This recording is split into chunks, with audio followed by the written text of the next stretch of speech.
Alright, we have got our classic default cube, every 3D artist's first victim. By the end of this video, it's going from boring gray box to something that actually looks international. Let's get into it. First, let's hop into the shading tab up here. This is where all the material magic happens.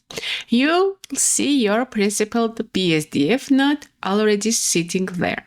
That's basically the control center for how your objects look. See this base color slot? Click it and boom. Instant personality. I'm going with the form orange, but honestly pick whatever feels right for your project. Now here's the fun part, roughness.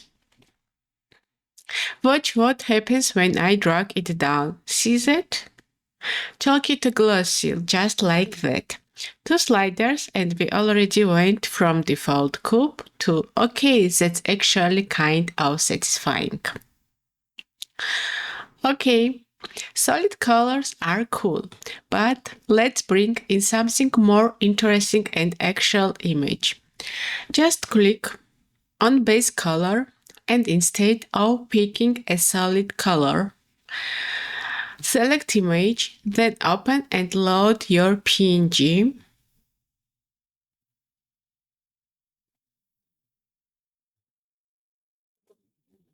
I am using this one right here and wait, yeah.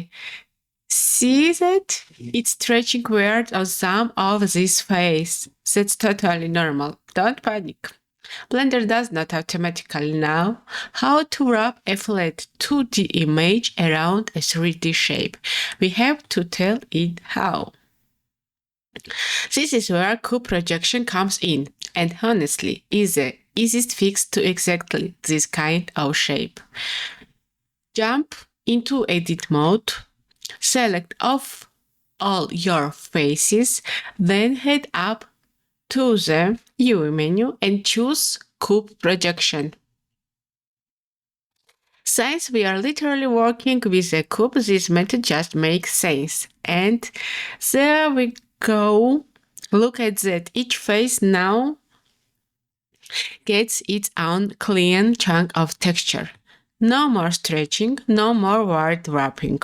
That one tiny setting completely changes how professional this looks. And that's it from flat gray cube to fully textures in just a few clicks. If this clicked for you, try it on your own shape. Does not have to be a cube. The same logic applies pretty much everywhere. See you in the next one. Thank you. Bye. And PC, don't forget subscribe. Bye.